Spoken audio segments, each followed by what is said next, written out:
Sidelines with Rob Browne. Talk sporty to me. All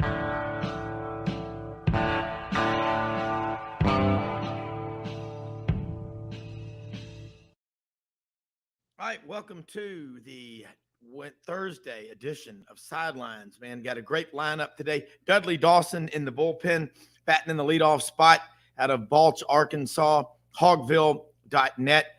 Second segment, Gary Harris checks in, Tide 100.9 in Tuscaloosa. He also does a great TV show you need to watch Tuesday nights, WVUA TV 23 in Tuscaloosa with Rodney Orr, our good friend with Tider Insider. Second hour, the AD angle, Matt Dean over in Memphis checks in at Rhodes College, and John Hartwell at ULM, AD down there. We'll have the AD angle and talk a lot about what's going on in college football and baseball, basketball, some of these rules changes. John, being an AD, is on a lot of committees, and so is Matt around the country. Make some sense out of that. We're here 6 days a week, putting about 50 hours a month or more of content out. We talk sports. That's what we do. That's who we are. Follow us on Twitter at Sidelines_live. And if you're watching on TV, you're damn right. Over my right shoulder, or if you're looking on TV, left shoulder, it's confusing. That is a banded greenhead. And then that is Bottomland Black Lab in the background. And occasionally you can see Mildred, my wife, Miss Audrey, poking into the TV shot. But Andy Kelly, listening down in Huntsville, Alabama, tap on that link, www.sidelines.live, and go straight to it. Of course, the show goes on podcast, radio, whatever way you listen, whatever way you take your podcast. We're on Facebook, Twitter, YouTube, Stitcher, Spotify, Android, Google Smart TV. You can catch us everywhere. LinkedIn, Instagram, we put a lot of stuff out there, but we love doing this, talking sports. We're never far away, Dudley Dawson, from college football. College baseball is going on right now. Dudley checking in from Pebble Beach, or is that the Spring River? I love it. I love that. That's Pebble Beach. That's the background for today. So. I always think that's Dam 3 at Hardy, but I'm wishing too much. Dam 3 is where one of the best hatcheries on the Spring River is. It's just absolutely love it. But Dudley, lot going on. And on the show this week, we had Rome yesterday from SEC Network, Connor O'Gara last week, Saturday Down South, talking about quarterbacks in the SEC. KJ Jefferson getting a lot of attention, and I've always been a big fan of him. And Roman Harper said it yesterday. Said he throws a beautiful deep ball, but he made a good. I said, what would you tell him if you were talking to him about running, passing? He goes, just be available for your team every week. Mm-hmm. So let's talk about spring practice, the Dan Enos effect, and whatever else is on your mind, because you are hogville.net. Well, I think that it was a very good pairing. We saw that during spring practice. There's a lot of respect between the two men there, and I'll call KJ a man now since he's been here for 5 years. It's just I think it's a great mesh. This is a guy who has a lot of talent, but as your guest pointed out, the availability was a problem last year. Injuries have been somewhat of a problem. I think that's why he's here at Arkansas this year instead of, got into the draft, which will be obviously next weekend. And I think he's going to have a really good year for a couple of reasons. Number one, just because of his talent. Number two, because of the mesh stuff talking about with Dan Enos. It's clear that technique and just a lot of little things have been shored up and will probably lead to him having a great year. Yeah, and I remember last year there were a couple of games, and the one that really sticks out with me was Arkansas traveling to Starkville to play Mississippi State. But look, when you're that big and that athletic, he is a great athlete. You're going to run it a lot, and they're not necessarily design plays, but he can get you out of a lot of jams.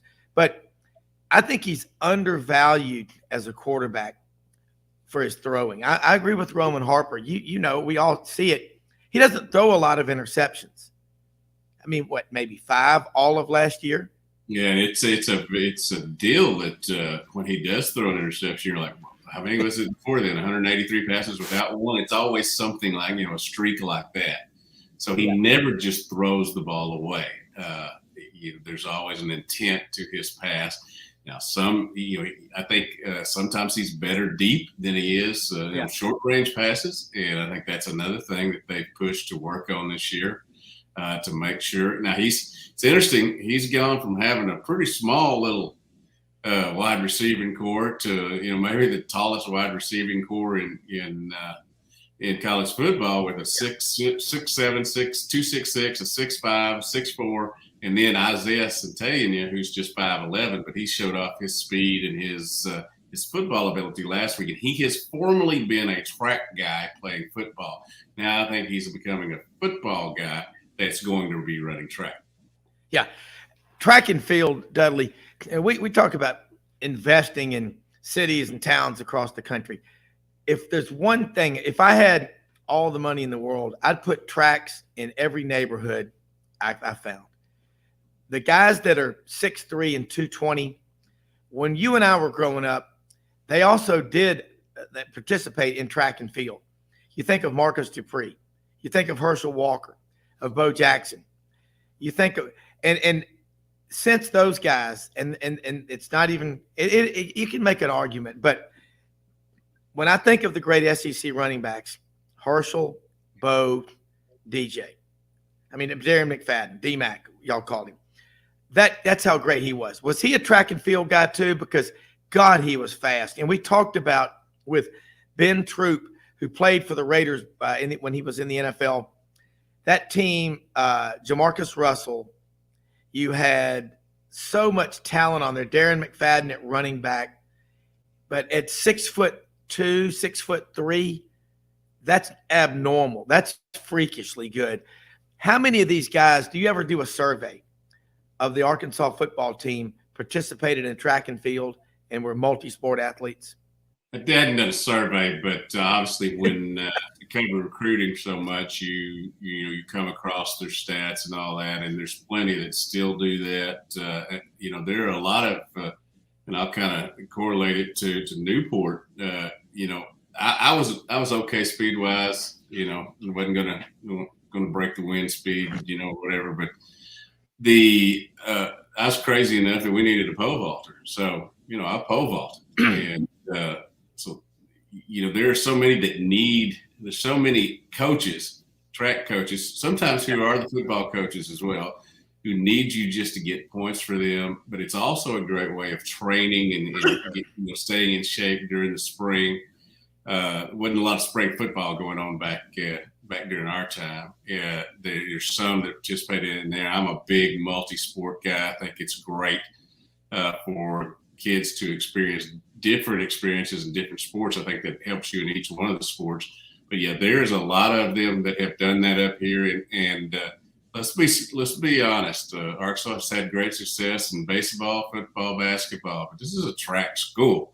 Yeah. So it attracts a lot of the the best guys who also take a look at running, and hadn't been as many as recently as has been in the past, but there's certainly always a handful that are doing both. Well, track and field is your insurance policy for every sport you play. And I see guys, I literally see people in their 70s and 80s still on the track when I'm on a track, just doing workouts still to this day. I absolutely love it. Question here from Ida and Mary's Kitchen, 715 West Magnolia. Dudley's background is either the number 7 or the 18-hole tee. Will he reveal to the world which one it is? Here, I'm going to show you. I'm going to slide out. It's not even a golf course. Look, it's a baseball field. Oh, holy cow. That is beautiful. I love it. I love it. But, all right, well – it's set up near the golf course, obviously. But yes, I thought you'd get a kick out of that. That there's a baseball field, and you know how I do love my baseball. Yeah. Well, bottom line is, whoever's got that baseball field, as as was it Ray Mooring or Pat Cornelius used to say when someone hit a home run, he's going yard. That would be an absolutely beautiful place to play baseball. Dudley, we talked about that. I think Arkansas now is at 40 national championships in cross country and track and field. 49. And the reason I know that for sure is they have a flag Good that they Lord. put up there at the track and field complex. And that flag now says 49 after getting 2 more this year. Well, a good fellow Irishman, John McDonald, was there. And I think when Frank Broyles came in 1958, he'd been at Missouri 1 year. Arkansas bumped up his salary and said, we'll pay you, are you ready? $15,000 a year for being the head coach at Arkansas. John McDonald approached Frank Broyles, I believe that's the way the story goes, and said, let me help with your boys running a little bit there, Coach Broyles, and I think it'll get them a little bit with their wind. It'll be a little bit better on their conditioning. And that's where a lot of that started. But yeah, I believe it was 1973. He was a shop teacher at Greenland High School, just down the road from the University of Arkansas. Man, what a partnership that turned out to be. Yeah. And now is Coach McDonald is still living, isn't he? He passed. Hey, when did he pass away? Well, I'll have to check the year, but it's been pretty recently. So yeah, that's what I thought, because God, he was just, and I hope one day they will build a statue of Coach McDonald for what because he has put, I don't care what you're winning national championships in, that is so powerful for your brand, whether it's cross country, track and field, swimming, football, golf, equestrian, whatever. It is something that you want to be noted for. But there's a statue of him outside the stadium already, so they've already got that. So that's good deal. He died on June 7th, 2021. Okay, yeah, he's just an absolute legend, and I mean, there's no one even close to being close to what that man accomplished. And I just read his book. I'm sure he's got several of them, but that is just phenomenal. Looking at football right now, and I'm looking at all these top recruits in the Southeast. What I thought would be happening is happening. You know, you'll see, and take a look at who Auburn and Alabama are recruiting. And then a lot of these top fives, guess who you're seeing is Arkansas. That's Marcus Woodson. That's Travis Williams. That's Scott Fountain. I mean, Fountain's got a lot of deep roots. This staff at Arkansas is obviously, they call it, the high South in the Northwest corner, but it's loaded with stud recruiters from the deep South. Let's talk about Arkansas football recruiting right now. They're right in there in that top 18, top 23, whatever. And Alabama's not even close because, they strike late. Big dogs walk late when it comes to recruiting, don't they, Dudley? Yeah, absolutely. And this is the second portal period is open.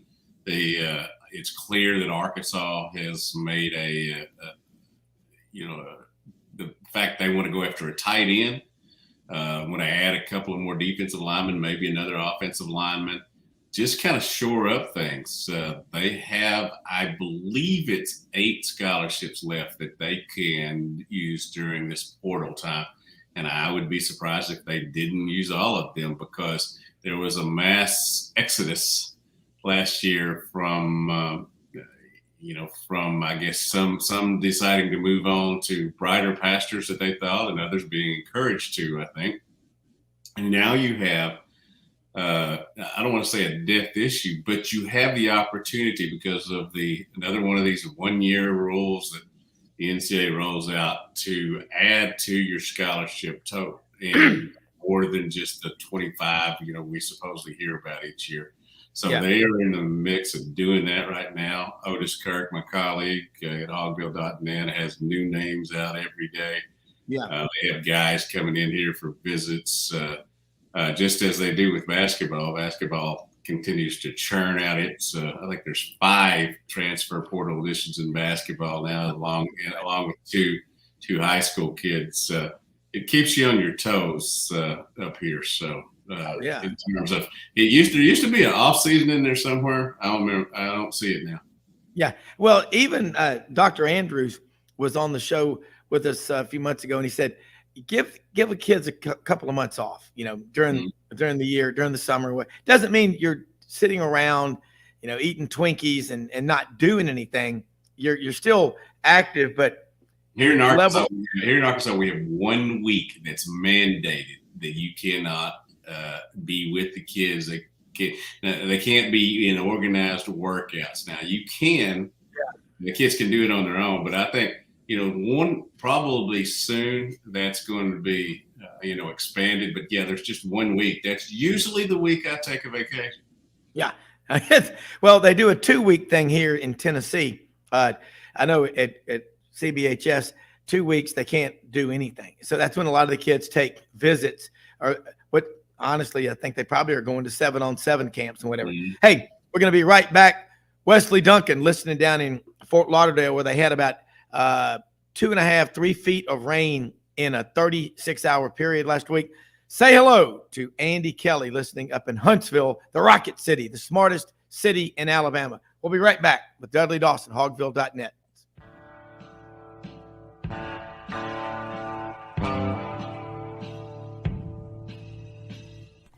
Red River Ford and Toyota, located in Wynne, Arkansas. If you're in the market for a new or used car, truck, or SUV, call, go online, or drop by and see them. Located 45 minutes from Memphis, go off the 4 City exit on I-40 and go north about 15 minutes on Highway 1. Easy to work with and still believe in customer service. If you live out of town, they will deliver your vehicle to you. RedRiverFordToyota.com. Just see what they can do.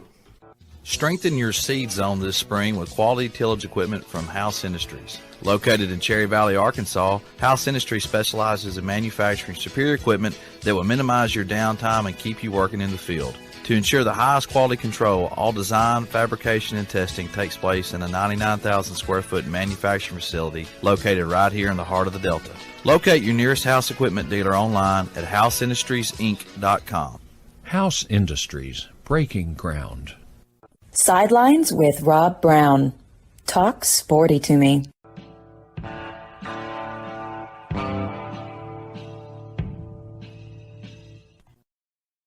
Yes, man, Dudley, this conversation, I 49 national championships. And, I'm looking here at basketball now. Arkansas, you mentioned about 5 players in the portal before we went to the break. And I watched what Eric Musselman is doing, and every coach is. And Doug Dean, one of our regulars on the show, the AU dose in Birmingham yesterday, declared officially the death of the Blue Buds in college basketball, the coronation to the Elite Eight, the Final Four of the Blue Bloods, because of what's happening in the portal. I consider, after Kentucky and Florida, Arkansas, in terms of championships and tradition, that them, and then Alabama. Alabama's won a lot of games, but Arkansas's got a great basketball tradition.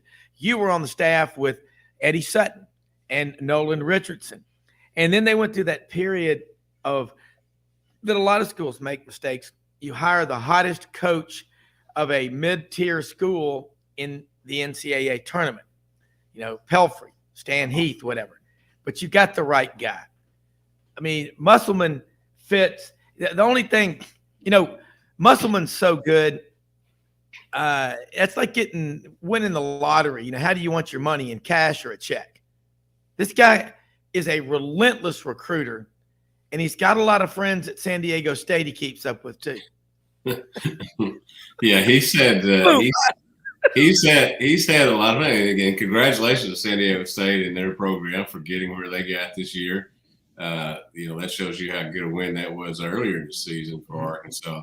But yeah, Coach Muss is a relentless worker. He's got a staff that has to keep up with him. Obviously has Keith Smart on there and Gus Arginell and they just work themselves to the bone recruiting wise. It's every day. I think somebody 70 different names they had talked to in the portal. They continue to evaluate, I would say it is, the options that they have left here in terms of their 13 scholarships. Barry Dunning, by the way, a great young man from Alabama, got into the portal not too long ago. They've had obviously mass that have declared for the NBA draft, 5 now, which, is just nuts at Arkansas. We've had 3 before. We've seen 3 before do that from Arkansas, but this is nuts. Devo Davis, Jordan Walsh have kept they're going to keep their eligibility, not sign with an agent and all that. We'll see whether they come back, but it's a jigsaw puzzle that he's a master at working with, and we see every year. It was go get bigger after the loss to Duke. This year, it's go get shooters, and he's certainly done that with the 5 guys that he's brought in or is bringing in. Well, you never stop. The recruiting part never stops. And now I think it was about 75 or 80 basketball players a day were going into the portal. That number's down now to about 15 or 20. But Arkansas, Florida, Ohio State are considered to be the 3 best portal classes brought in so far. West Virginia also in there. West Virginia's picked up a couple of, in terms of their status as stars, star power or whatever. Now, not as many as some of the others, but West Virginia is also in there. Yeah. As long as you got Huggins up there, I mean, he's talking about a relentless recruiter. He ain't going to stop. Dudley, hog baseball right now. Vanderbilt is king of the mountain right now, but you've got Florida a couple of games behind them in the East. Then you got Arkansas on top in the SEC West of LSU. And LSU and South Carolina, because I guess it was a weather delay that they never finished the game. So they've got that. They're only going to be able to play 29 instead of 30. Hogs right now look stronger than 50 acres of fresh cut onions. But you can say that year after year. They're always there. But this team's got some pitchers. Where's the weakness on this team? Well, it's the depth of pitching, and that's because of the injuries they have. But they apparently are about to rectify one spot. Brady Tigert is apparently on the trip on the 27-man roster for them to go to Georgia. That series starts tonight. It's a Thursday, Friday, Saturday instead of a Friday, Saturday, Sunday series. He was going to be either a starter for them or, be the closer. And one of the things that Dave Van Horn and Matt Hobbs, the pitching coach, have done is a wonderful job at bringing along freshmen and younger pitchers. Dylan Carter, Gage Wood from Batesville, who's become the closer. And you mentioned DMAC when Gage Wood came in to pitch against Tennessee in the sweep Arkansas had the other week. They showed DMAC, who was actually in the stands. He was here for the red-white scrimmage, and then they had his deal where we brought that Wood. Well, then Gage Wood walked into the ball game. So I thought that was pretty sweet introduction. But they've done a masterful job at juggling this pitchers. They've developed some of them now. Brady Tigert's coming back. We'll see what role he takes over. They've really been Hunter Holland as their Friday night starter, and then TBA. This TBA guy is getting a lot of publicity, and they managed to get through it each week. And Tennessee obviously struggling. Feel for Tony, after last season. I know that's maybe not a popular opinion here in Arkansas, but I do like the guy. I think he's a good coach, and he had to help them recruiting wise with great success here. But it's just been what Dave Van Horn and his staff does. They find a way to stay successful, even when injuries, pop up, or even when misevaluations with recruiting. And they've also done a really good job at getting kids here that very easily could have taken their draft status, turned it into money, and not gone to college. But now college baseball is becoming more of a developmental thing for the MLB than their own minor league. Sometimes there's better. I see, I go watch minor league games too, and there's some very good players there too. But there's a reason college baseball is so popular right now, and playing is elevated, I think. Oh, no question, because you have a 3-year commitment. NBA rules allow you after 1 year to leave in basketball. College football, it's 3 years. Again, there's movement, there's transfer portal movement with baseball, but it's not as pronounced, I guess, as we look at football, and in basketball it is as well. But the popularity is incredible, and it's funny because, again, we know the only Major League Baseball player in SEC history to be in the Hall of Fame is Frank Thomas, but there are going to be a lot more coming. But it's because they used to go to the minors. Mm-hmm. And, we used to have these guys come back when they were 25, 26 years old after 7 or 8 year minor league career and play football. I mean, that you've seen plenty of those over the years. That 3 years you get in college, you're playing far fewer games than you would on the minors, but your body is in better condition. Dudley. Nutritionists and all that. And one other thing about football, while they are getting Brady Tigert back, they are going to be without Jared Wagner, the young man from Creighton who leads Arkansas in home runs and RBIs. He's hitting .351, has been an integral part. As we said, they got him through the portal from Creighton. He's probably going to be out 3 to 4 weeks with the thumb issue. They hope to have him back either for the last 2 regular season series or the last one, and have him ready for the SEC tournament and then the NCAA tournament. But that's an example of 2 things. Number one, how good the portal has been in terms of Arkansas this year. Number 2, how that's another injury. They seem to be getting by. The guy played 1 inning in right field in that series sweep, and they still swept Tennessee. Well, you talk about Tony Vitello. Last year, they were on top of the world, and I don't have anything against him. I mean, I don't know him. You do know him. Mm-hmm. If you say good things about him, that carries a lot of weight because I got a lot of respect for you. And I do like that. Last weekend he talked about horses, hand grenades, Rubik's cubes, hockey. I mean, he's entertaining to me at times. Yeah, he is. And our Mark Ham, Rocky Top Tennessee Tailgate Report, Audrey's cousin lives in Knoxville. Sees him in the neighborhood, sees Rick Barnes in the neighborhood a lot. Vitello, he's, I guess what'll calm him down is maybe one day he'll get married and have a bunch of kids. That'll calm him down a little bit. But he's a hell of a coach. But Arkansas baseball program it's elite, and every year the Omahogs, they expect to get there. Dudley, hang on with us if you would. We're going to have Gary Harris on again. From last week, you met him, Tide 100.9 WVUA Channel 23 in Tuscaloosa. But real quick, say how people can follow you and keep up with you so that doesn't get missed in the crossfire. And then I want to say something about one of our sponsors, and then we'll keep it going. Well, it's hogville.net, the largest and I think best website in Arkansas. It follows all Arkansas sports, including men's and women's.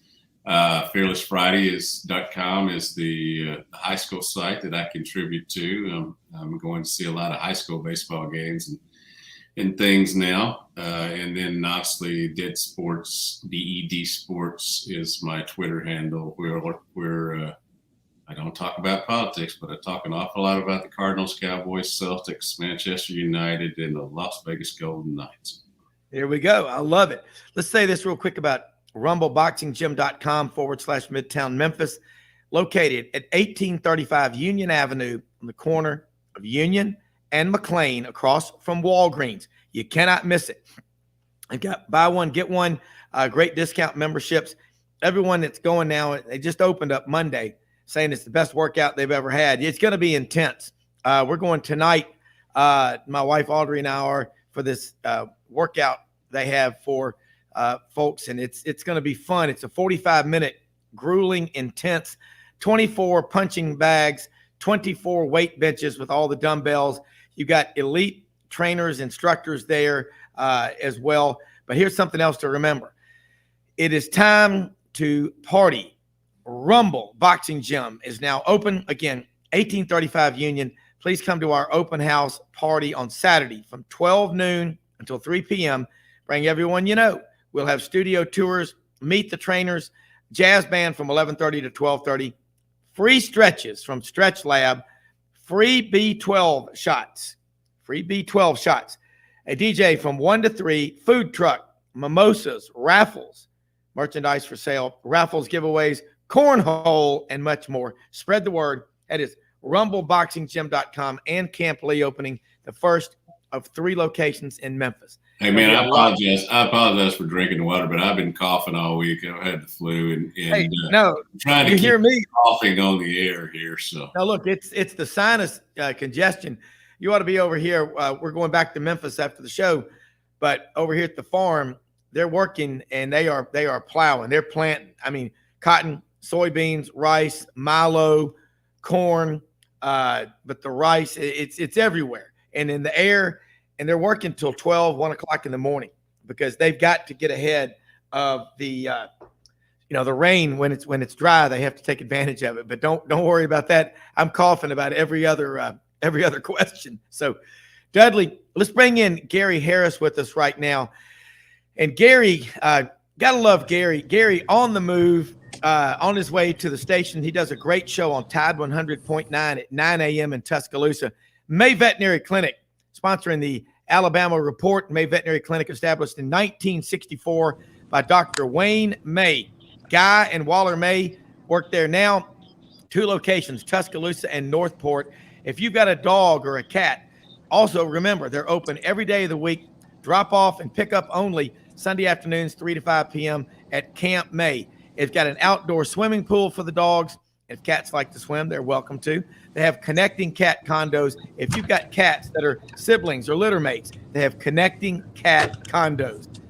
Gary Harris, never a dull moment. What is there to talk about down in Tuscaloosa other than hopefully we've got Gary here with us. But I know we talked last week about the inaccessibility, not being able to go to practice. But you've got the A-Day coming up Saturday, Gary. There's a great quarterback battle, a lot of interest in Jalen Milroe and Ty Simpson, a lot of other positions.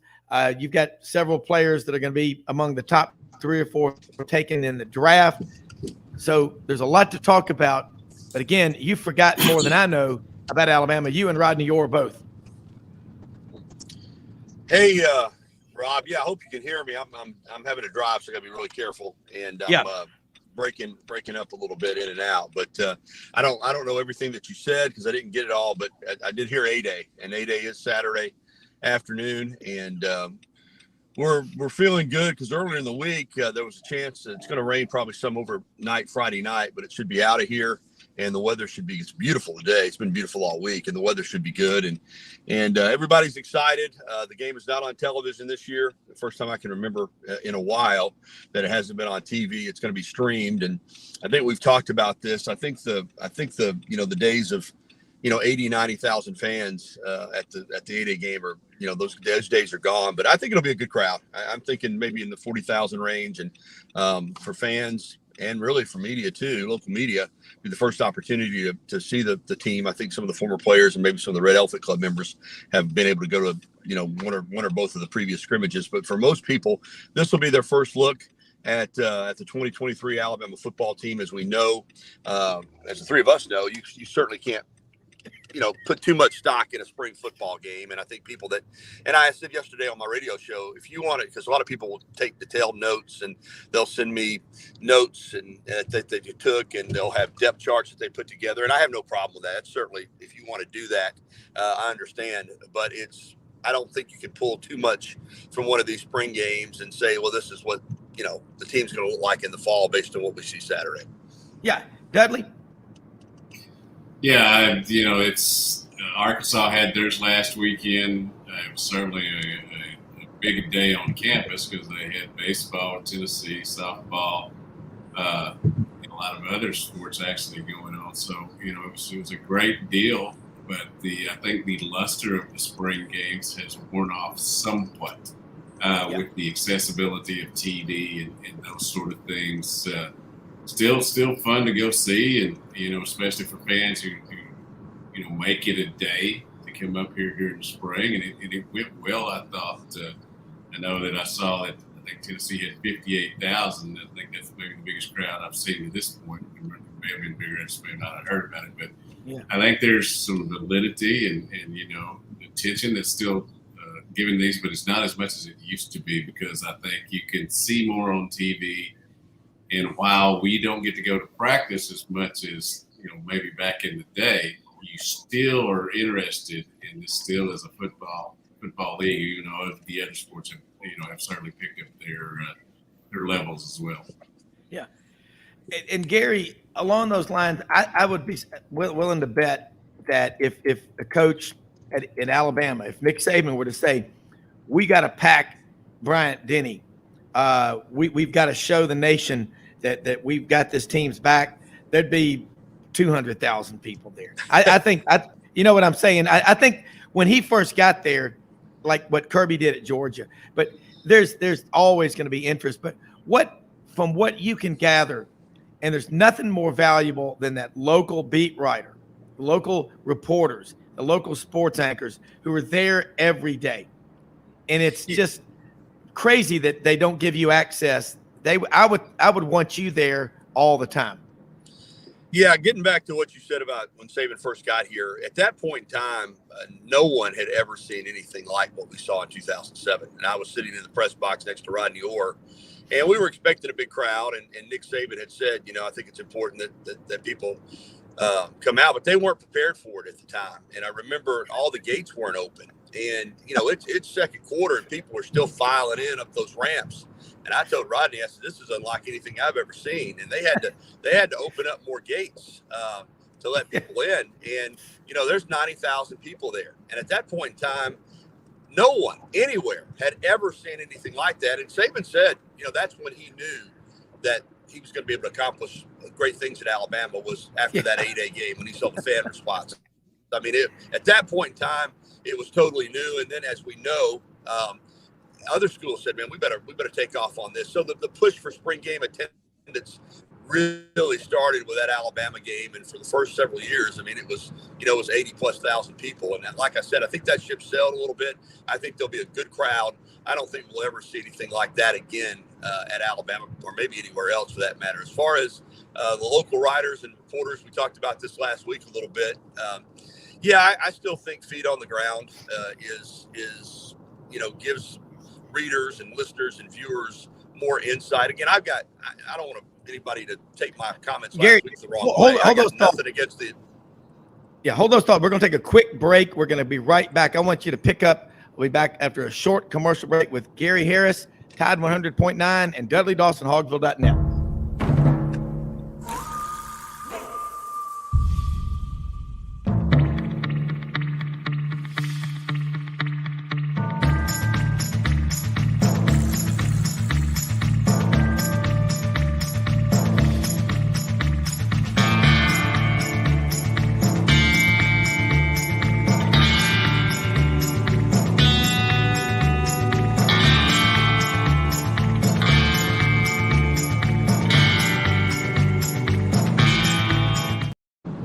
All right, Gary, pick up where you were before the break. Let's go. Yeah, I was just going to say, the national broadcasters and writers and bloggers, they do a great job. I certainly don't want to say that they don't do a good job, but they're covering a lot of different programs. And they're, even somebody that's, let's say, an SEC beat writer or an SEC broadcaster, that's 14 teams, soon to be 16. So, they're getting bits and pieces of information and trying to provide people with a little bit on everybody. Somebody like Dudley who covers Arkansas, or myself, I cover Alabama, or other people that cover a particular school. That's just, if I were a fan, I would want to follow one of the websites, or I'd want to still watch my local TV sportscaster or listen to my local radio guy, because day to day, I think we're going to be able to provide you with what you're looking for. And everybody's got a right to cover whoever they want to cover. But when you're tied to a program, you hear things and see things and get tidbits of information. Sometimes you provide it, sometimes you don't. I mean, there are things I hear that I'm not comfortable going with, even though I know they're true, until I kind of the old school way. When I first got into broadcasting, I mean, you had to have two independent sources verify it, and sometimes a third before you went with anything. And now we have a tendency, when we hear things, we just go with them, and don't try to bang. I heard this, and that's kind of become where reporting's at. Well, I heard this, so I'm gonna put it out there. And or even people even say, here's a rumor.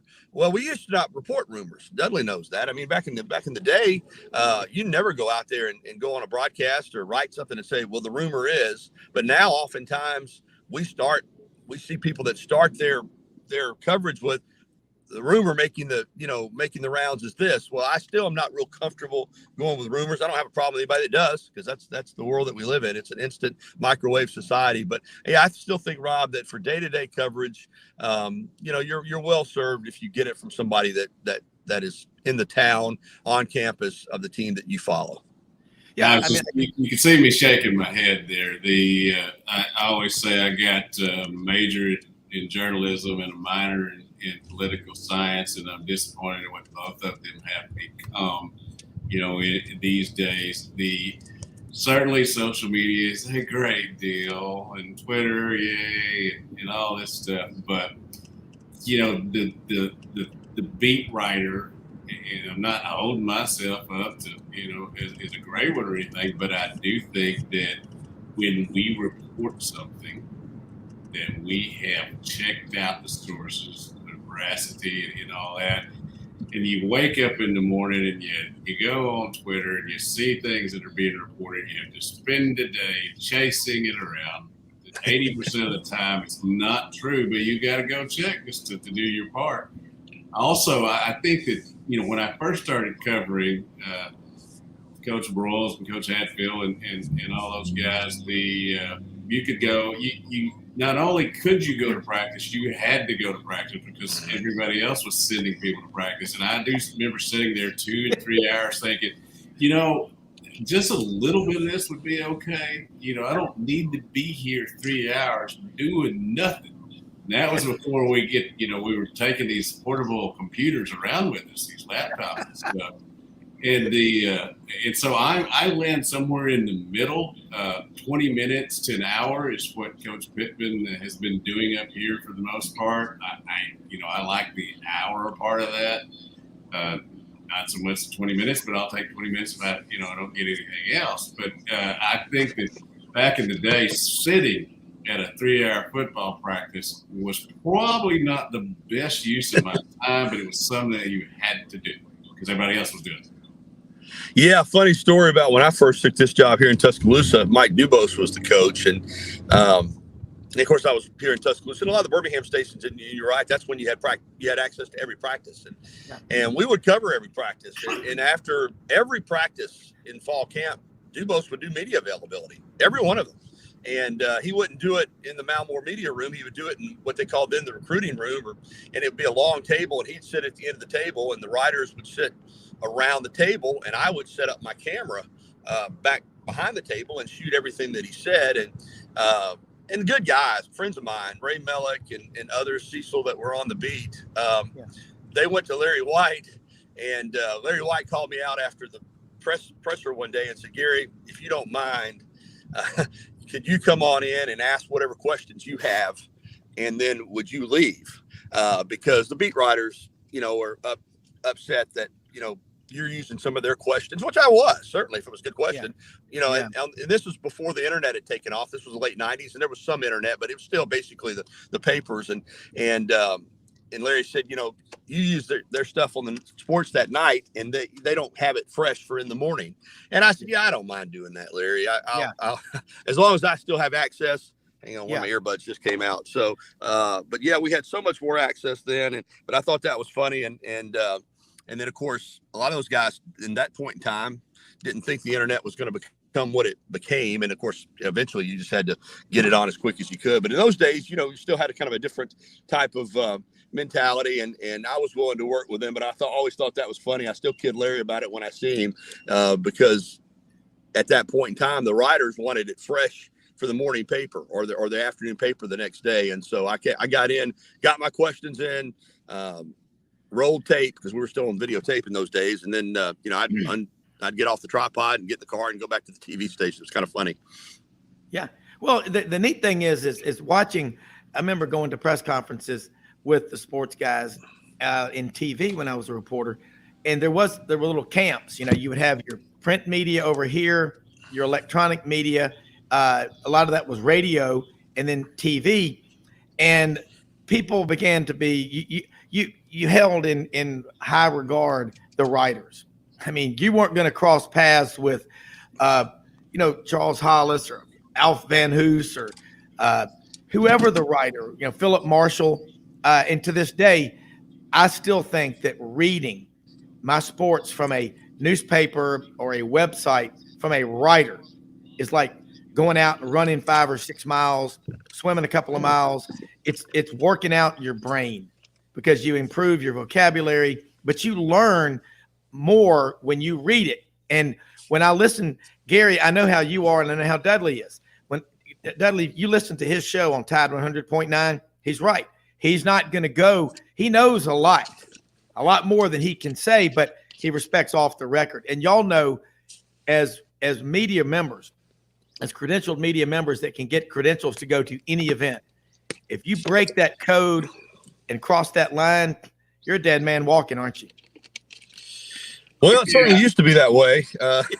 I don't know how Dudley knows about it. I know some people that break that code every day, and maybe they get talked to on the side or something, but they're still covering things. It's what you're talking about, Rob, and especially with the writers and the the stories and the long form journalism that we used to see a lot of. We don't see as much of that anymore. And I don't know if Dudley's site, if they still do a lot of long feature stuff, but what I see now a lot is with just tidbits, just little bullet points or notes packages, because again, we want our information, we want it fast. And I know a lot of the people here, immediately after a presser, they're putting out tidbits. Yeah.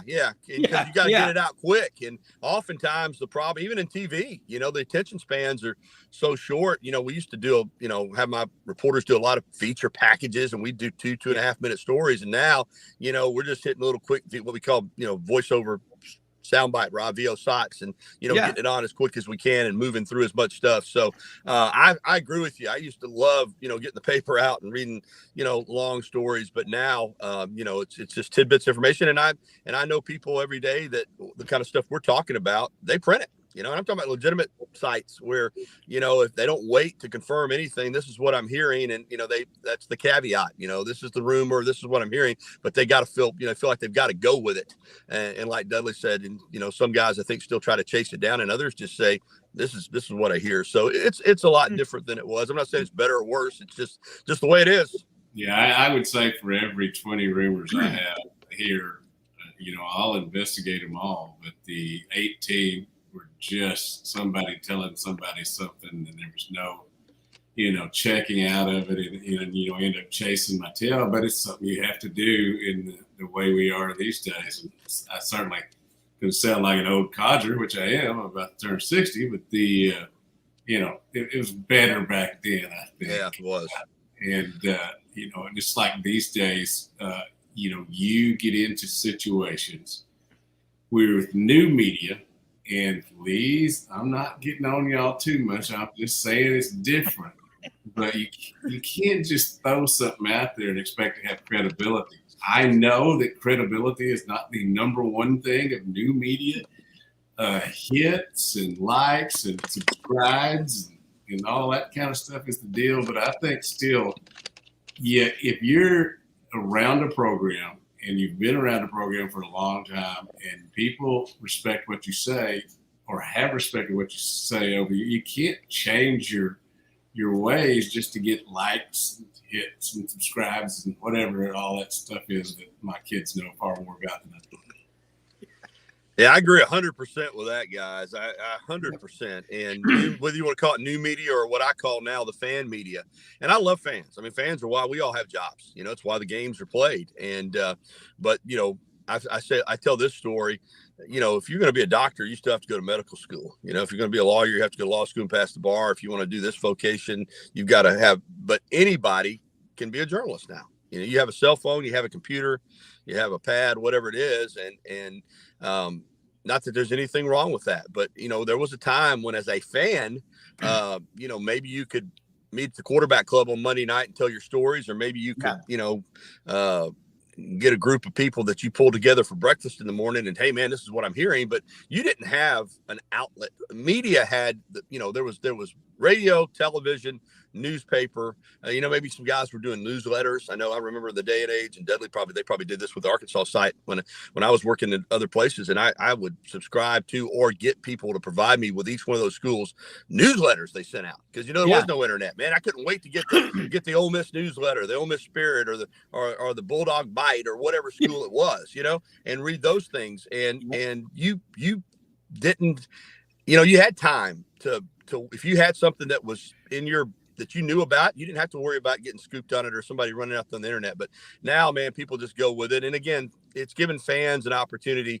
They can't be a doctor, but by gosh, if you can get, you can get a following on Twitter, you can be a journalist. You can be somebody that provides information, and, some of that's good and some of it's not. I think I'm a good Christian. I don't cuss much, but usually when I do cuss, it has something to do with Twitter. Something being reported on there. But it's daily. We go back to one other thing I was going to mention. I remember when, there were a time when I started, just Otis Kirk and I, a colleague of mine in Hogville, we started doing recruiting. And I remember people telling us, nobody's ever going to want to hear about kids that are coming in. They want to hear about the kids that are here. And I said, well, I'm just going to create my own little niche here, in the newspaper. And it kind of took off, You just never know what's going to land with fans. But the one thing you do, over the course of time, is that if you're going to be somewhat of a face of the program when you're in the media, you can't be just throwing stuff against the wall. Yeah, and Gary, on your show in Tuscaloosa, and then Tuesday nights you and Rodney do on Channel 23 at 6:30. There's just an appetite year round, and in Alabama or Arkansas, Tennessee, we have listeners all over. People want that information, and I remember, to appreciate what you do on a Saturday. I've done what you do. You're up at 5 a.m. on a Saturday, on a game day especially, and you're not getting out of there till after midnight in editing, and you're getting probably 4.5 minutes time on a 30-minute newscast. You got 22 minutes, 8 minutes of commercials. Producer walks around with that clipboard. I can still remember it with the stopwatch, backdating everything. And then you got breaking news, and you got live cameras everywhere and all like that. But I still, as much as we all listen to national media, and it's nothing against the national people, you're right. But that's why we love going to a steakhouse to get the best steak, because that's what they specialize in. And that's what you specialize in, is the stories. And that's what I love. You crack me up with the stopwatch story, though. I'm going to tell you something. Those days are gone. These young journalists now, the computer tells them everything, how much time to put in. And if the computer isn't timing it correctly, they're in trouble. I still back time. I still do it the old-fashioned way. If I've got 4.5 minutes, like you said, and I put in 30, I'm down to 4. I work it like that. I don't even look at what the computer says. But those days with the stopwatch, they're long gone. But there's a lot of truth in what you say, but it's in the microwave society again. We're kind of hitting on this, but it's what Dudley was talking about. In Twitter, it can. I just want to pull my hair out sometimes too, because what people do, it moves so fast, is they'll throw something out there. If they hear about it, if it sticks, great, and they're right, they're great. And if they're wrong, who cares? They just move on to the next one. I mean, memories are short, and used to, if you were wrong in this business, not only did you beat yourself up for days, you might get called out, man. I mean, you just didn't get to be wrong very often. Now no one cares. Oh, I put that out there. I've seen guys go out there and be so 100% wrong, and you're thinking, that's got to be embarrassing. No, not to them. They come back with 2 hours later, they're on to the next rumor. So it's it's completely different, but it is what it is. And our attention spans are short, and we want information. And talking about the recruiting days when it first started, yeah, I mean, you get, if you heard about a guy about to commit, I mean, you were giddy for 2 weeks. It held you. Now we know so much in recruiting that you get a commitment one day, and heck, when's the next guy coming? I mean, nothing stays with us anymore. Even recruiting. It's just hard to get satisfied with information anymore. You get something, you want something else. So it's just the way it is. Well, I got to move on, Rob. Yeah, Gary, listen, tell people how they can keep up with you. And I can remember some of the ass chewings I got for as an intern or young report about David Housel, SID at all. You didn't want to face them. You better, by God, get it right. But tell people how they can keep up with you. Absolutely love it, Gary, every time you're on here. If you ever need a great Arkansas guest, Dudley's your man. Yeah, I need to get up with him, get him on, actually. Dudley, I may call you. At Gary Harris _ WVOA is my Twitter account. Tide109.com is the website. You can download the app.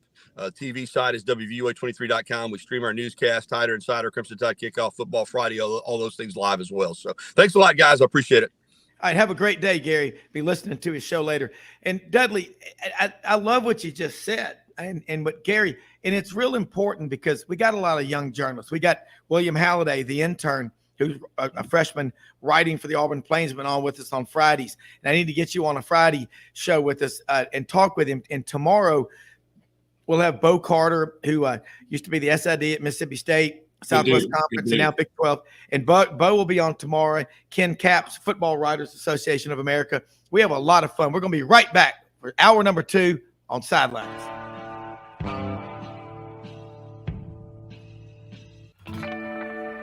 Hi, I'm Eleanor Maynard, a fourth-generation residential broker with Hobbs & Realtors.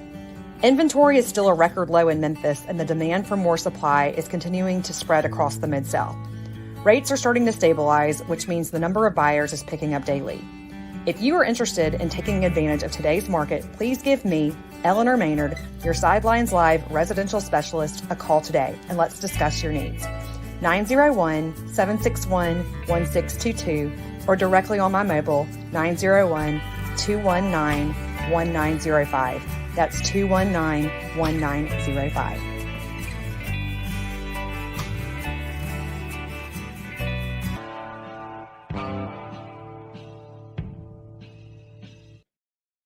All right, we'll be back here in just a moment with Matt Dean and John Hartwell, the AD angle. Great stuff there. Gary Harris down in Tuscaloosa. Of course, Dudley Dawson, hogville.net. Bottom line, that stuff matters. How you do it, putting stories out. And there is an absolute wealth of information out there. And there are some good young reporters out there. I like Justin Ferguson, Auburn Observer. He's really good.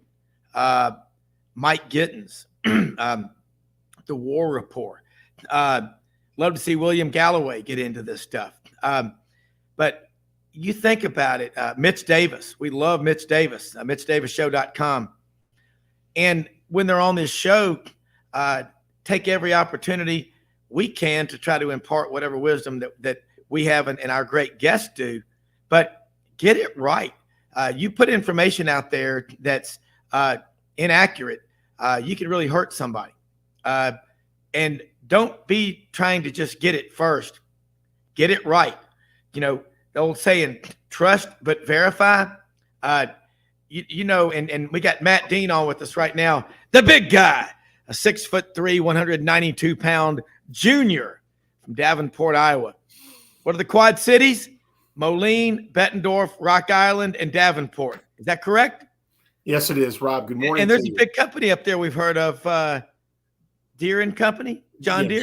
John Deere. My father worked for Harvester, International Harvester, which later became Case Harvester, and obviously a lot of farm manufacturing equipment up there. Caterpillar is over in Peoria, Illinois, but I heard they may be moving. I don't know. I don't get up there as much, Rob, as I used to in my younger days. But no, there's a lot of good stuff going on in my area. Well, it is. And I can tell you this, Greenway down here, based in Wiener, Arkansas. You got to love Wiener. It's just below Pintails. And that they've got 31 John Deere dealerships based out of that town. and Deere and Case HI, International IH, Case International Harvester. Yeah. I can hear the spray trucks and the plow right now of the house here at the farm, and the crop dusters are buzzing us at about 50 feet during the show, and it literally will shake this 7,000 square foot house. And it's just, those guys, they were from a previous era. I think they were World War I fighter pilots. Look, man, lots going on right now in college athletics. John Hartwell is going to be on here with us in just a minute, but you've served on committees that make rules and set the agenda for what we do in college athletics. John Hartwell is on with us right now.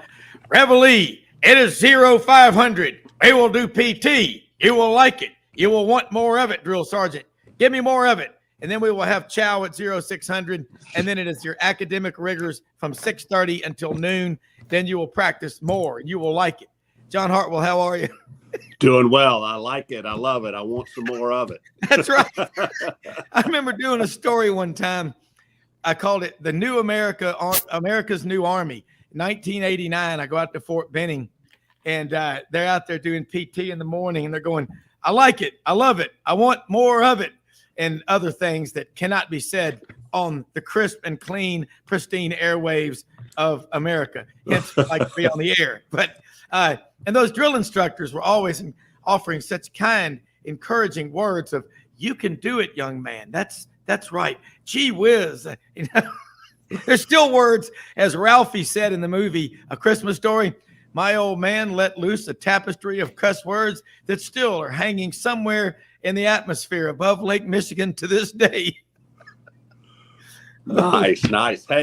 Hey, Matt must be have pockets full of money. He got rid of all his crystal behind him. Yeah. John, I'm finally in the office for a change, right? I got some meetings like you do today, and I had to get in here early to do the show. And yeah, but you're right. My crystal's still there. It's just not there today. Now he traded the crystal for championship rings. That's a good thing. I see your that was a fun year. That was a fun year. Well, you know what? I was going to get both of y'all to talk about some of the rules changes.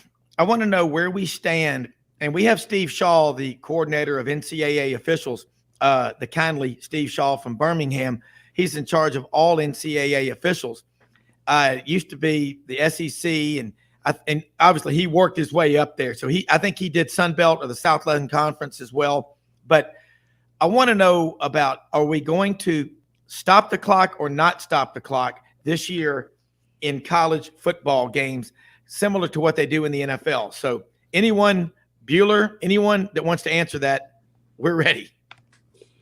Yeah, Rob, you talk about the rules changes, and I know there's a couple out there on the shelf in football. I tell you, the ones that really, from my perspective, that we're tracking more closely, and these all they're awaiting.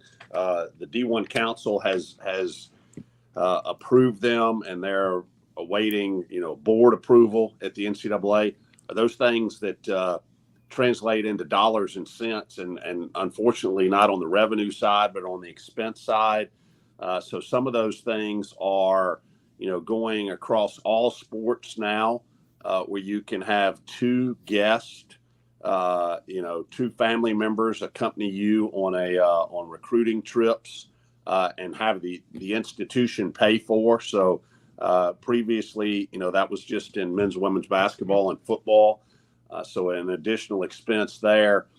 And then, along the lines of student athlete welfare, even after graduation is the latest passed about paying for medical expenses associated with an injury that occurred, while being a student athlete for 24 months after graduation or after end of participation. So those are things that I think, platonically are really, really good things, but they are economical challenges that those outside the Power Five, something else is probably going to have to give to be able to pay for those things when they occur, because, we just don't have endless cash flow.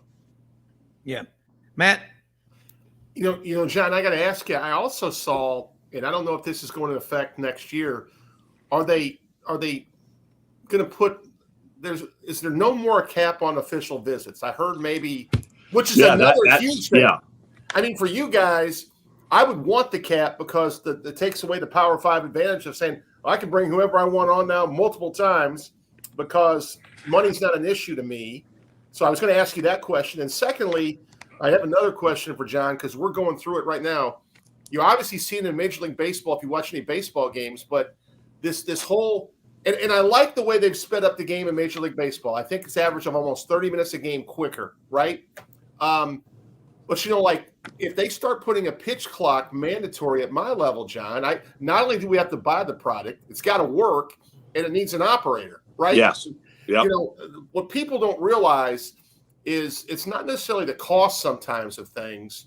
It's the staff and personnel that have to run at a table. Would you agree, John? Yeah, absolutely. So I'll go back to your first question. Yes, the limitation on number of official visits is being taken off. I think you're still going to have the restriction. You can only take one official visit per institution, but a kid can go take 10, 12 visits if they want to. I question that, not just from the financial perspective, but more so from the prospective student athlete. That's 10, 12 trips that they're going to take away potentially from, academic pursuits at their high school level or junior college level. How it plays in with people in the transfer portal and allowing them to take official visits. So there's a lot of things there that I think opens up a potential can of worms on official visits, because as most folks know, some of our listeners may not have. Previously, you were limited to 5. Right. You could take 5 official visits. Yeah.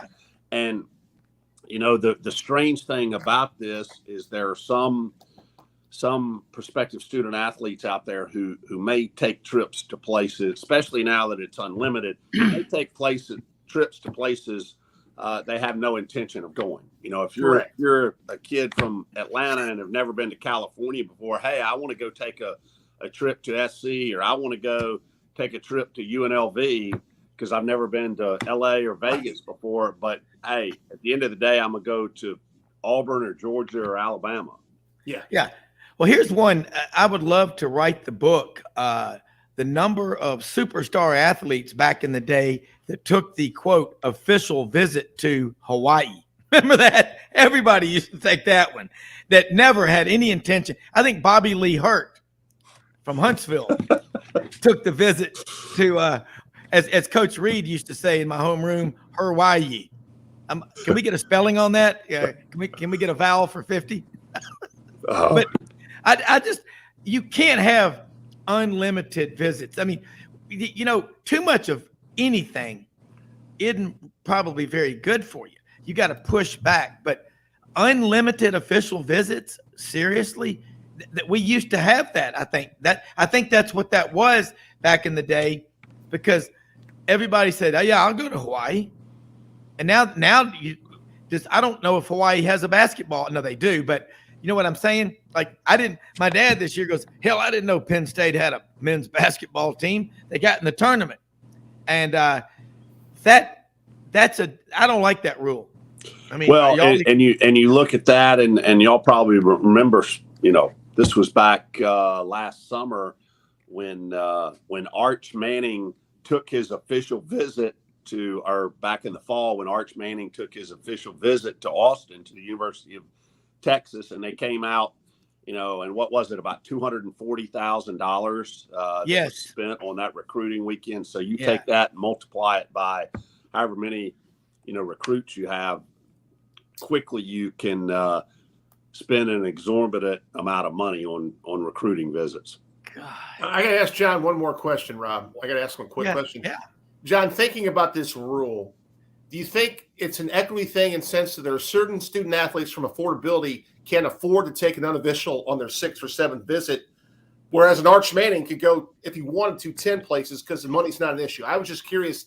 I'm trying to figure out the rationale behind this rule, you know?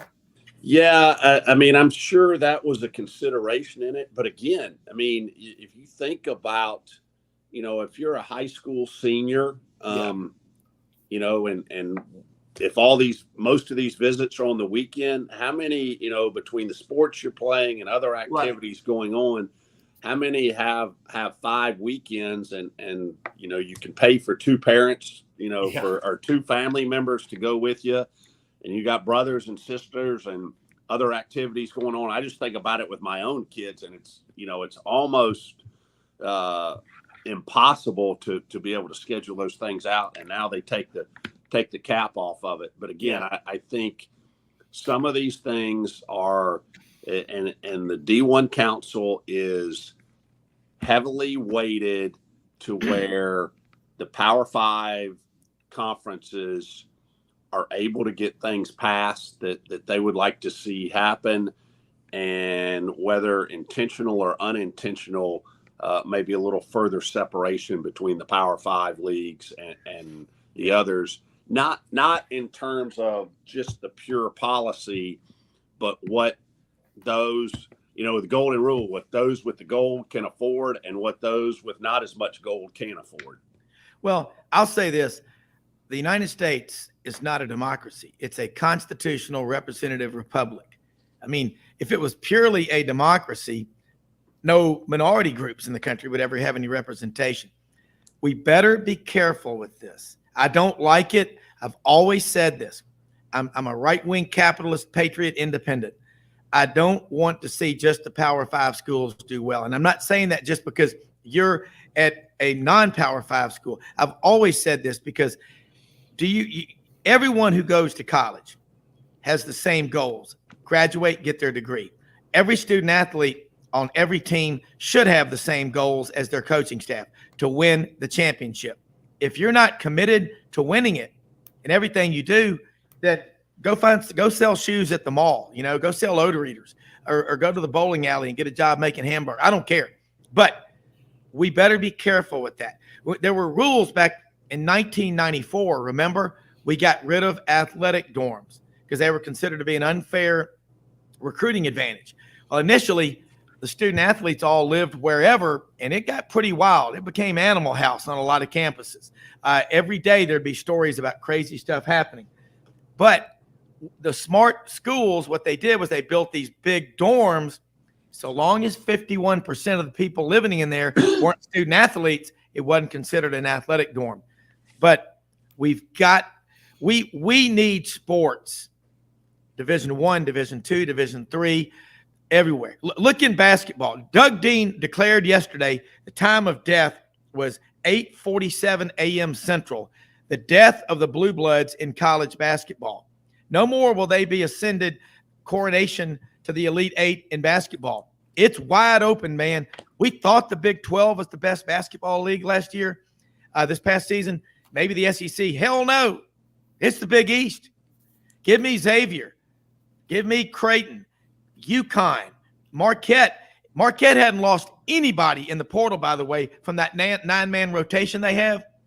I'm an Auburn grad, but damn it, I can control what I can control. I want to see competition everywhere. As Coach Pratt used to say, boys, competition is the spice of life. It's a proven fact in scientific laboratories over and over. You have one male rat living in a cage by himself. He doesn't do a lot. You put a couple of other male rats in there, the testosterone level goes through the roof. We need competition. Raise the bar. If you got one kid, they think the whole world revolves around them sometimes. You got 2, they learn to compete. 3, they learn to fight.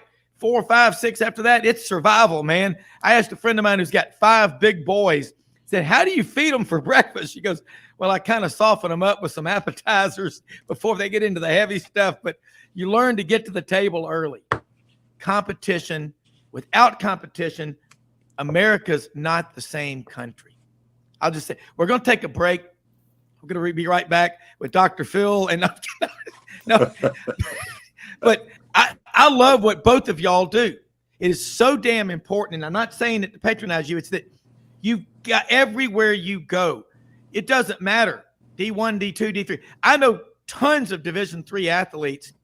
And even at that level, they're better than everybody they play around. They're just at that level. They're volunteering to do that. That's hardcore. I'll be right back.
All right, Rob Browne back with the AD angle. Coach Matt Dean over Rhodes College in Memphis.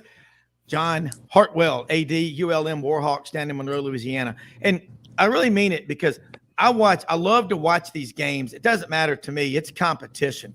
And most people, let's be honest, most people we know, they didn't play Division I sports at a Power 5 school. May have been, a D2, D3, whatever. That's where most of them are. I know plenty of guys that played football at Rhodes. And they are, academically, they were off the charts. We were just over there at that Sigma Newhouse doing that wild game dinner. Bud Ritchie and Pierre Landash and me helping do that. And Paul Cooper back in late March. These kids are smart. We've had a bunch of them intern at Duncan Williams over the years, and they show up ready to work. John, when you have your student athletes come to you, most of them are not going to be professional. They're professional, but they're getting their degree. But I thought about this today. Am I crazy? But you find me the kid in high school who for 4 years busts his ass out there, goes through all that, and is never a starter, doesn't play a whole lot, but he never complained. He showed up early, and he had that attitude, what can I do to help? And I'm sick and damn tired of everybody ripping on these kids today that are in their late teens and 20s. These are our generation's kids. I got 4 of them, 2 boys. Now I got 2 girls. I got another girl on the remarriage with Audrey Mallory. She went to Alabama, still a good person. I'm telling you, they're great kids. They work their butts off. All 4 of my kids, or the proudest thing you can do is teach your kids a work ethic. But I see these kids coming out of Rhodes. They're awesome. John, I guarantee you, the people coming in there to talk to you, not only did you graduate from the Citadel, you went to UMS prep school before it was UMS Wright down in Mobile. You went to the Citadel. You graduated from the Citadel. You worked in public accounting for E&Y for 4 or 5 years. You managed in the private sector. You went to Georgia State. You took a pay cut when you did that to go into athletics. You're not doing this just for the money. You're doing it because you love to mentor and shape people's lives. I see what Matt does, 32 years. If it was about the money, most people wouldn't do what they do. But when you do what you love and you love what you do you ever feel like it's work? No. You've got a passion for what you're doing. You have a passion, for making a positive change in young people's lives.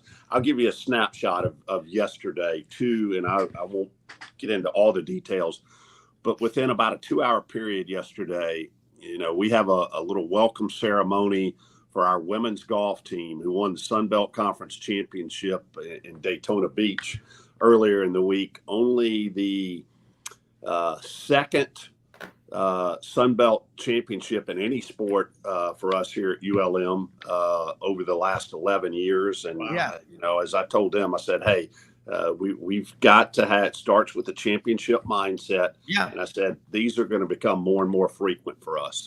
So seeing, the look in those young ladies' eyes, they had no expectation, coming back to campus. We had our campus police go to the parish line to pick them up, which they thought was a big deal.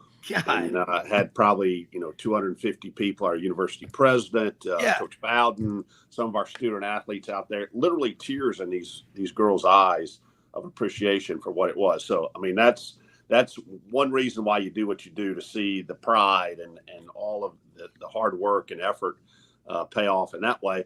Then I had a young man who came into my office. He's been in 2 or 3 times over the course of the last 6 or 8 weeks.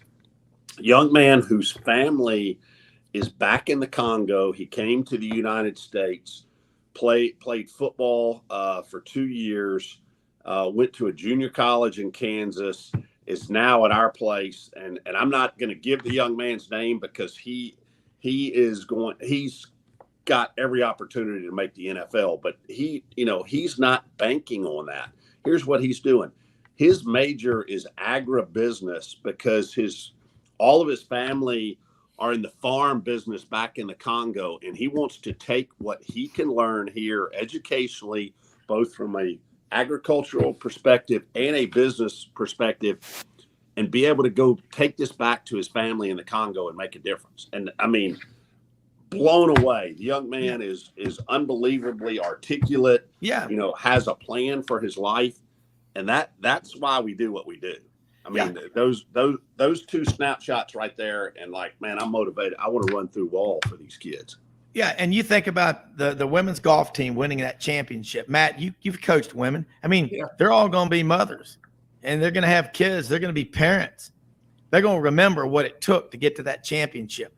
I was just looking at, Auburn equestrian. My friend Greg Williams was going for his 7th national championship last weekend down in Ocala, and they came up short against number 1.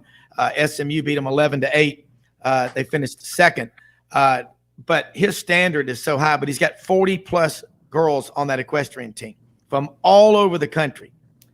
And you never hear about any problems. He's got great support staff, great people. Butch Thompson on this show. By the way, I sent something to Butch Thompson, who's on with us on Saturdays, Auburn's baseball coach, about, I don't know if y'all have ever seen this. Y'all know who Kurt Russell is, the actor. Okay, his father, y'all remember Bing Russell started a minor league team called the Portland Mavericks. Yeah. And my wife, Audrey, who is a Netflixologist, a binge watcher, got us to watch this over the weekend called The Battered Bastards of Baseball. It's about the Portland Mavericks. It was teams you were not tied to or owned by a major league team. And for 5 years, they had a great run. Watch it on Netflix, The Battered Bastards of Baseball. Bing Russell. And Bing, when he was a kid in Florida, would work with the Yankees with guys like Joe DiMaggio, Lou Gehrig. I mean, he was a bat boy for those guys. No wonder Kurt Russell turned out the way he did. And by the way, he looks just like his mother. He doesn't look that much like his dad, but Kurt Russell's on this. Watch this documentary. It'll remind you of why you love sports. But I just think most every athlete that you meet, the old firm Regions Morgan Keegan built their firm, Morgan Keegan did, by hiring student athletes. I mean, I remember friends of mine would be talking to people on the trading desk down in Baton Rouge or New Orleans. Nicky Savoy was a tight end at LSU. That's kind of a Cajun name. It's a lot better than Blake Kleinpeter or Tanner Smith, 2 of our members from Lake Charles. I need better Cajun names, but I love these stories. Matt, you got a million of them. You've got girls that you coach that are doctors and attorneys now. Yeah. You might even have an architect in there. I bet. Anyway, y'all go. I'm not Dr. Phil. I'm not even close to it. Well, let's go back to the John's 2 examples he just gave us. Mm-hmm. I could work on Wall Street my whole career, and I could not get the same internal satisfaction that John's gotten 6-8 weeks on the job working with those student athletes. I mean, I may drive a nicer car. My portfolio would look better. I probably admit if I was that successful. But I'll give you an example at Rhodes. We have an iconic track coach, good friend of mine, Robert Shankman. He's been here 1 year longer than I have. Plus he ran here, right? Yeah. So they have won 14 consecutive women's track titles in our league. So they're going for number 15 here in a few weeks. Well, when he got out of Rhodes, he became a VP of the bank by the age of 25. It wasn't fulfilling. So on the side, he started coaching part-time back at his alma mater, decides to get out of the banking world. He's also our business manager. That's why we're so fiscally sound in our department.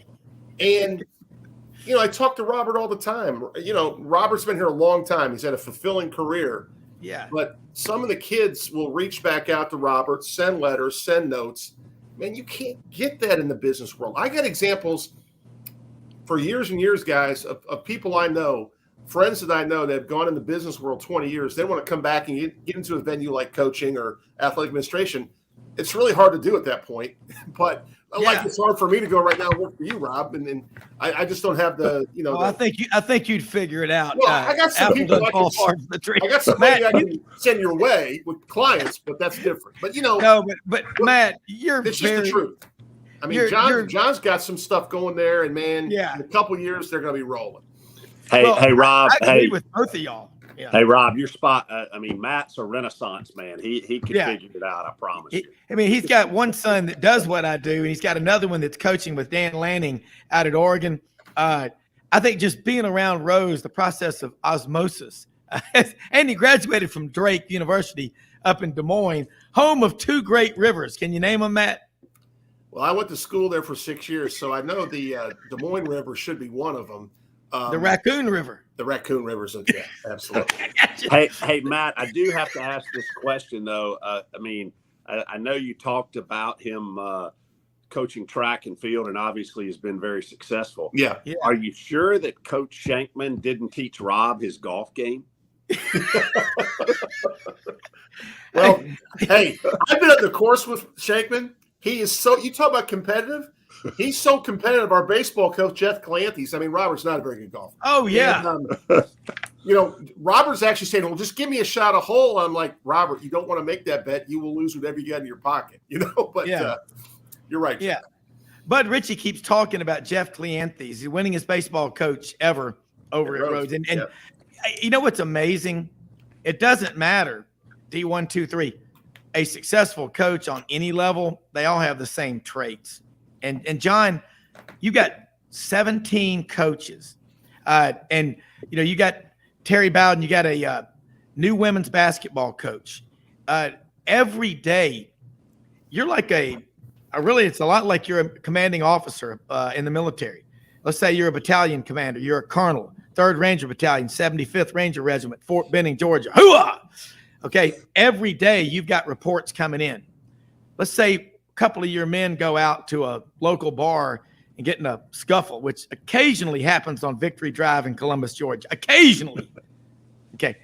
Who's going to get chewed out? Who's going to be ultimately held responsible for their behavior? I'm pointing at him on the screen. It's the athletics director. We had this conversation the other day about, you'll appreciate this, about a donor who became upset. He had made a significant contribution to our football end zone facility, and he's in town. He does not live here in Monroe. He lives out of the country part of the year. He'd come in for our spring game, and he didn't even notice it, but the guy that he was with said, oh, hey, I'm not going to say the name, but oh, hey, they must not appreciate your money anymore. They took the sign down, and the guy was not happy about that. Yeah. Well, it was not even one, I didn't even know that sign existed. Two, it was somebody outside of athletics, was somebody in the university foundation who had called the physical plant to go get the sign taken down, not because of anything that donor had done wrong, but there were two other names in smaller font because they had not given as much on the plaque, who had made a pledge, who had, defaulted on their pledges. So it was taken down to take their names off, but the communication was not there to put it back up. So this guy's pissed, and rightfully so. And so I hear about it. And so I'm like, okay, from now on, anything that goes on under the umbrella of athletics, don't do it until I hear about it. Because right. I mean, I'm all about it. I signed up for that to take the butt chewing if something goes wrong in here. But I'll be darned if I'm going to take the butt chewing if I didn't have anything to do with it. So let's get that straight really quick. Yeah.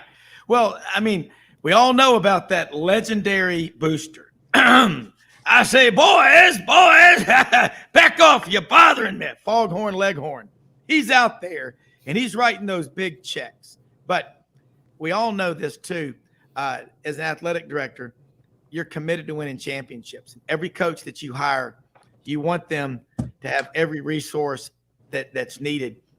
How important is it for an athletic director on any level to have a well-written, clearly articulated business plan? Because people don't plan to fail, but what do they fail to do? Plan.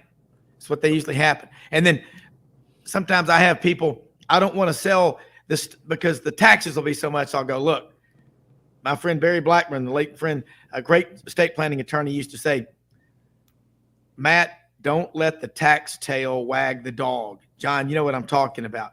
It is so critical. Think through things. Have a plan. What's your sell discipline? What's your buy discipline? Matt, somebody comes to you and says, I've got $50 million I want to give to Rhodes, to athletics or academics, whatever. How much of that do you want? Well, first of all, I'd have to go to a different person to make the ask because that's not the way our lanes are structured at Rhodes College. Yeah. Rob, I would take anything. Okay. Yeah. We have a problem, and it's not an uncommon problem. If you talk about a plan, if you don't have a facility deferred maintenance plan, it really takes a toll on an institution because there's certain things that are attracted to fundraising for and certain things that, people don't want to give you a check if it's going towards concessions and toilets. Okay. But let me tell you something. You better have that stuff when certain people show up to watch your events and they need to be, upgraded in terms of what they used to look like maybe a decade ago. And as beautiful as our college campus is, and it's one of the most stunning architecturally in the country, if you go to our athletic facilities, we need some infrastructure improvement. And, I put together a plan 5 years ago that was about $15 million plan with our former president. It got part of the strategic plan. We were rolling. Then COVID hit. Then we're taking away money from quasi-endowment to keep the college afloat. So what happens to your plan? 2 new presidents later, it's not there anymore. And John deals with that a lot more than I do. And that $12 to $15 million plan is now a $30 to $35 million plan to do the same thing. That's right. The expenses, you can't get a plumber at a site anymore for under $60 an hour. Think about that. Yeah. Nor can you find good for the plumbers. I'm just telling you, good for them. Who has a pair of pants that fits right when he's bending over doing the work. You got to have plumbers though too. Rob. That's right. No, you do. Hey, trust me. I've done some plumbing work over here at the Cherry Farm. Yeah. Jim Cherry showed me how to do some things recently. Crawling under the house to reconnect the pipe. Holy cow! You couldn't see. It was totally dark, but it was fun. But hey, I'll take the plumber. What did Tommy Boy say? Hey, I could get a good opinion on a steak by sticking my head up a bull, but I'll take my butcher's word for it. But he never got it right. He kept getting it wrong. We're going to be right back with Tommy Boy. We're going to be right back with Matt Dean and John Hartwell talking about college athletics, the business side of it. Without it, you don't have a chance. We'll be right back.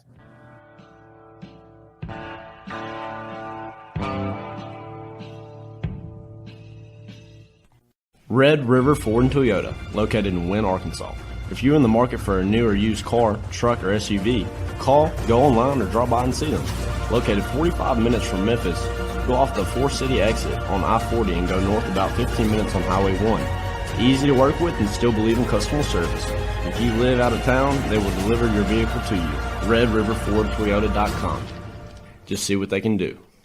Strengthen your seed zone this spring with quality tillage equipment from House Industries. Located in Cherry Valley, Arkansas, House Industries specializes in manufacturing superior equipment that will minimize your downtime and keep you working in the field. To ensure the highest quality control, all design, fabrication, and testing takes place in a 99,000 square foot manufacturing facility located right here in the heart of the Delta. Locate your nearest House Equipment dealer online at houseindustriesinc.com. House Industries, breaking ground. Sidelines with Rob Browne. Talk sporty to me.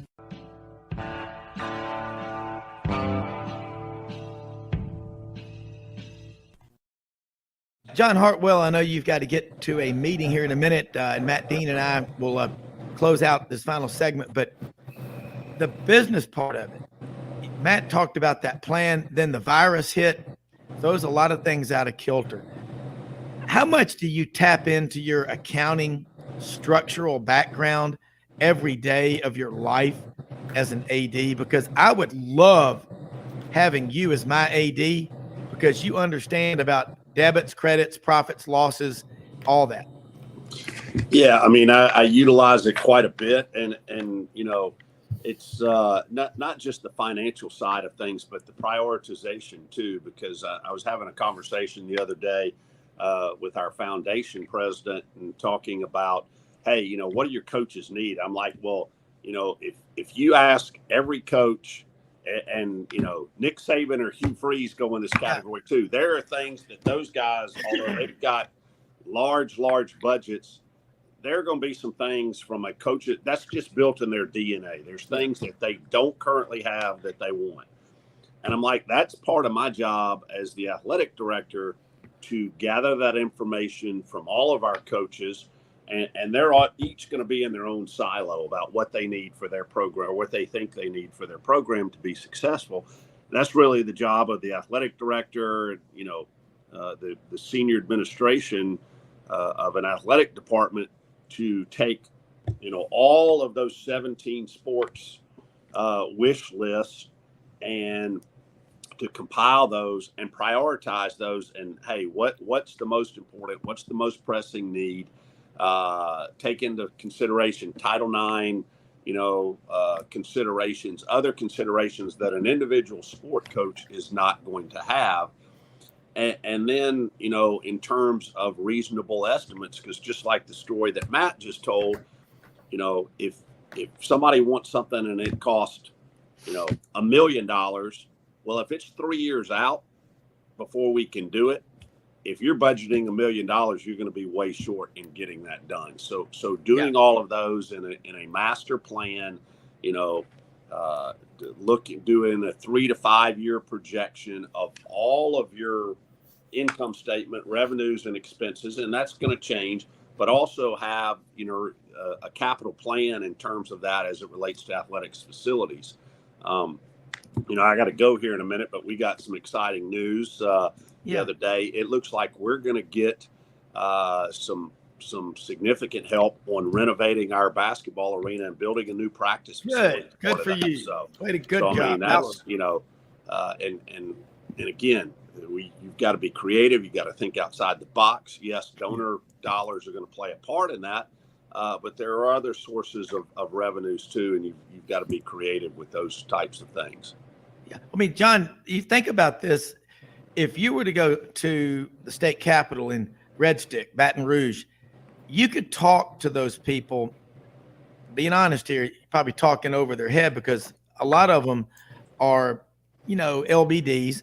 But that's something that you bring to the table is you have your CPA. I mean, you know, that is so important because a lot of people, and I'm being totally honest here, which I always am, in athletics, if they've never had a job in the private sector, don't understand that money, where it comes from and how it has to be broken out.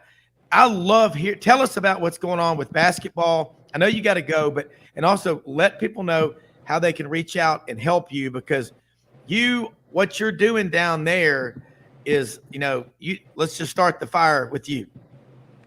Yeah, we're really excited. Again, you know, we've got spring sports winding down. Like I said, women's golf just won the championship. They'll await next week to find out where they go. One of 6 sites in the NCAA regionals that will be May 8th to 10th. Our men's golf team, which is very good too, they'll start their conference tournament right out I-20 East at Annandale Country Club in Jackson, Mississippi. So got that going on.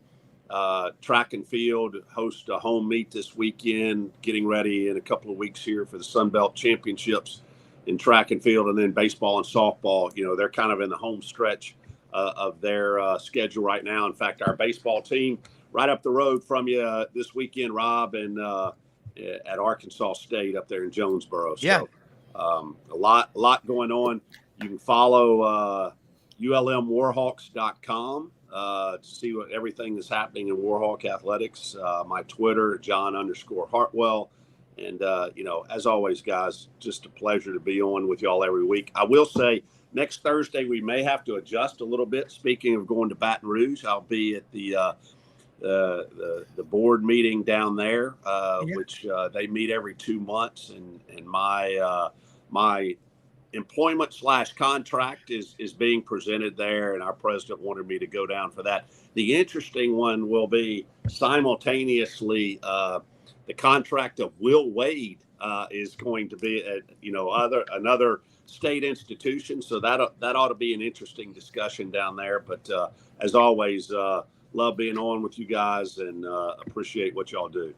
Hey, absolutely. We're going to have to get together at the Red Bar. You, me, and Matt go down there. Cash only, of course. But I love Grayton Beach, my favorite, because you can drive your truck out there by that lagoon from Western Inlet, Western Lake, and it's just nothing better than down there. But Matt and I love having you on here with us every week, and have a great one, and we'll talk to you soon. You guys too. Take care. All right. Matt, I love what he just said about getting the money for the new, for the basketball upgrades. And I think you're a lobbyist as an athletic director. You're a salesman. I'm not sure Howard Sprague, the county clerk, and Andy Griffith's show would make it as an AD. He's too introverted. Matt John's an extrovert. You're an extrovert. I'm learning more about what an AD does and is than I ever have. And Rob, you touched on this. Talking about John quickly for a second, his business background, and he's a former Division I college basketball player. And people would say, well, he's a basketball guy. No, I mean, you look at his background, where he's been, what he's accomplished. Louisiana Monroe is very fortunate to have him. Yeah. And I think he already has. Look at what he just discussed with us today. Couldn't give all the specifics, but they are going in the right direction. They made a great hire. And I think today, the one thing I was going to talk to John about, but we'll talk again about this. But the one thing I didn't realize, I had a large career in coaching in terms of length, right? And then I go into administration and I become an AD, and you don't realize how much the AD job is actually an HR job, human resource job. And, just not only just hiring people, Rob, and letting people go, unfortunately, sometimes, but also working with your human resources director and their staff on policies and procedures and vetting and background checks and everything. If I wanted to hire you as an employee from Rhodes right now, it's not just like, hey, I know Rob Bryan's a great guy.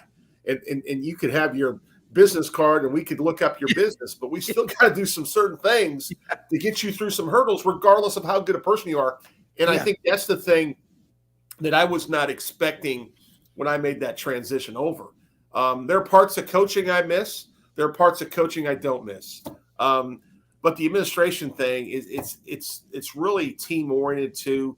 I am now, I'll give you a great example. After the show, we're hosting women's lacrosse playoffs this weekend.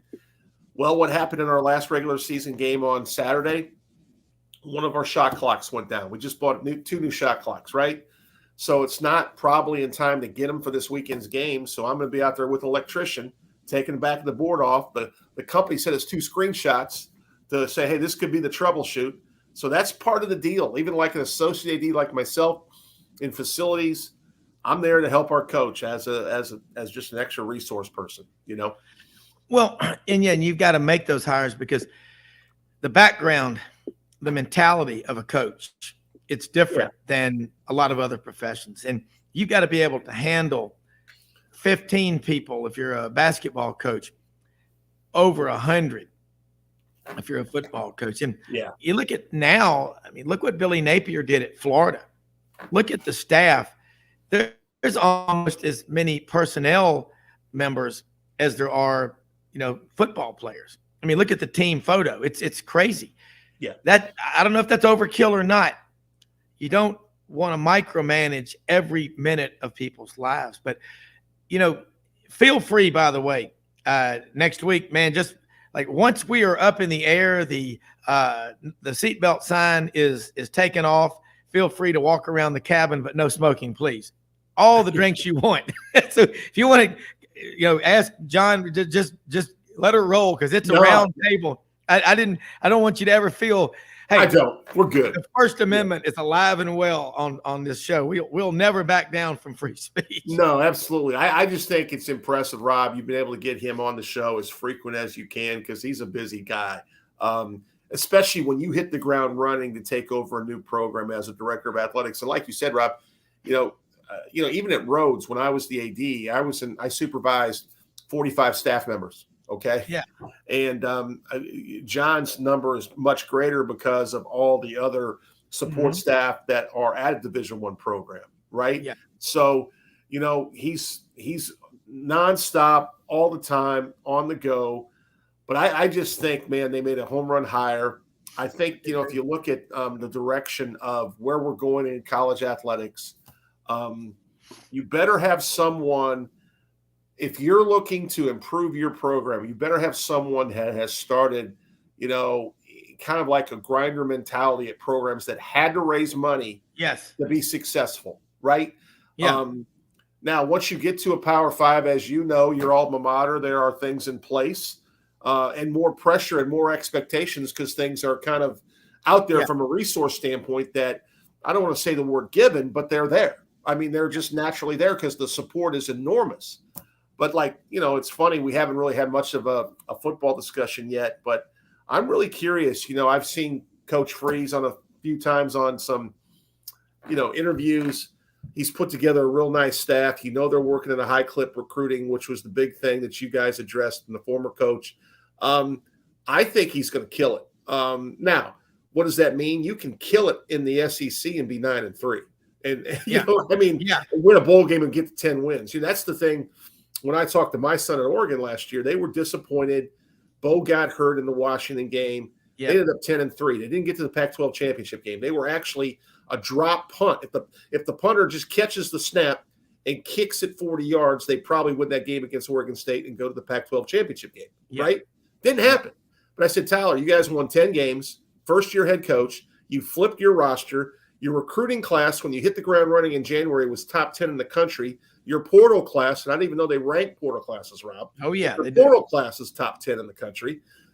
They're going to be fine, and they're coming. And, the thing I didn't know, you go back to staffing on when Tyler went to Texas A&M, I didn't realize, because I'm an old school coach, I did every level of my recruiting.